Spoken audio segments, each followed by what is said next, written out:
Hello students, आज हम पढ़ने वाले हैं सोल प्रोप्राइटरशिप के बारे में। मीनिंग एंड डेफिनेशन, उसके कैरेक्टरिस्टिक्स यानी कि फीचर्स, एडवांटेजेस और डिसएडवांटेजेस। तो सबसे पहले हम देखते हैं डेफिनेशन। तो डेफिनेशन में a sole proprietorship, also known as sole tradership, is a type of enterprises owned and run by one person in which there is no legal distinction between the owner and the business entity। ठीक है, तो इसमें ये बताया जा रहा है कि सोल प्रोप्राइटरशिप जो है, जिसको हम बोल सकते हैं सोल ट्रेडरशिप भी, वो एक एंटरप्राइज है जो कि जिसका मालिक सिर्फ एक ही इंसान है और वो एक ही इंसान भी वो बिज़नेस के ऑपरेशंस करता है। मतलब वो बिज़नेस को चलाने वाला भी वो एक ही इंसान है, जिसमें no legal distinction between the owner and the business entity. जिसका मतलब कि बिज़नेस और ओनर जो है वो, अगर हम दूसरे टाइप्स में पढ़ेंगे तो ओनर और बिज़नेस दो अलग चीज़ें हैं। बिज़नेस एंटिटी अलग है, ओनर अलग है, लेकिन ये वाली चीज़ सोल ट्रेडरशिप में काम नहीं आती, क्योंकि सोल प्रोप्राइटरशिप में बिज़नेस को और ओनर को एक ही नज़र से देखा जाता। तो ये था डेफिनेशन। अब इसके फीचर्स में आते हैं सोल प्रोप्राइटरशिप। और जिस तरह से मैं ये लिख रही हूँ आंसर, जिस तरह से मैं लिखी, अगर सेम आप लोग भी एग्ज़ाम में ऐसा लिखेंगे तो आपको फुल ऑन 10/10, या अगर आप डिग्री के हैं तो आपको 12/12 आएंगे। तो सबसे पहले फीचर्स देख लेते हैं। Single ownership, unlimited liability, less legal formalities, no P&L sharing, one man control and no separate legal entity. ठीक है, तो further they are explain below. सबसे पहले हम देखते हैं single ownership. The sole proprietorship firm is owned by a single individual only. The ownership lies with the sole owner. जैसे कि मैं आपको डेफिनेशन में पढ़ाई थी, सिंगल ओनरशिप मतलब जो एक सोल प्रोप्राइटर है, सिर्फ वो उसका एक ही उन्हीं ओनर रहता। ठीक है, उसका और जो बिज़नेस जो करता वो सिर्फ वो अकेले करता। और इसका सबसे बेस्ट एग्जांपल मैं आप लोगों को दे दूँ तो वो है एक दुकानदार। अपन दुकान वाले के पास जाते, ठीक है, तो वो दुकानदार ही अकेला एक पर्सन रहता जिसकी वो दुकान रहती, और वो अकेला ही इंसान रहता जो अपने बिज़नेस को संभालता। शायद वो किसी को हायर कर ले अपने काम के लिए, हाथ के नीचे काम करने के लिए वो किसी लड़के को या किसी भी इंडिविजुअल को रख सकता, लेकिन जो ओनरशिप है वो सिर्फ वो दुकानदार की ही होती। अब यहाँ पर दूसरा पॉइंट है अनलिमिटेड लाइबिलिटी। सबसे पहले ये जो लाइबिलिटी है, इसका मतलब होता है रेस्पॉन्सिबिलिटी।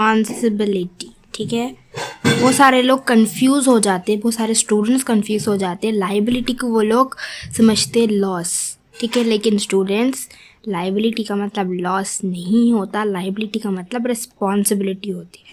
तो अब आप ही सोच लो कि जो एक दुकानदार है, ठीक है, तो वो अकेला ही है। अगर उसके दुकान में चाहे लॉस हो चाहे प्रॉफिट हो, वो सब उस दुकान वाले को ही देखना है, क्योंकि कोई और उसका हेल्प करने वाला नहीं है। पार्टनरशिप में रहता तो कोई और पार्टनर हेल्प करता था। तो सोल प्रोप्राइटरशिप में सबसे बड़ा डिसएडवांटेजेस भी यही है, और इसका फीचर इम्पॉर्टेंट ये है कि इसमें अनलिमिटेड लाइबिलिटी है, मतलब अनलिमिटेड रिस्पॉन्सिबिलिटीज़ होते हैं।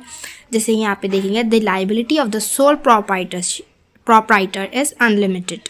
The owner is wholly responsible for the firm's debt and all the other financial commitments. मतलब कि अगर उसको कोई कर्जा भी आ जाए तो सिर्फ और सिर्फ वो ओनर ही जिम्मेदार है, कोई और उसकी मदद नहीं कर सकता। लेकिन बिजनेस की तरह जैसे पार्टनरशिप में 2 पार्टनर्स काम करते हैं, वैसा सोल प्रोप्राइटरशिप में नहीं होता। जाहिर सी बात है, एक इंसान है तो वो होली रिस्पॉन्सिबल था। अब नेक्स्ट पॉइंट देखते हैं, less legal formalities. Soul proprietorship is the simplest form. मतलब सोल प्रोप्राइटरशिप ऐसा एक बिज़नेस ऑर्गेनाइजेशन है जो कि बहुत ज़्यादा आसान है।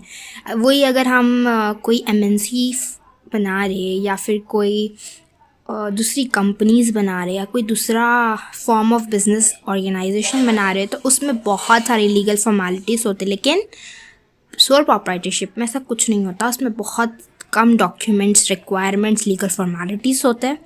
Only few legal formalities are required. It does not require separate registration.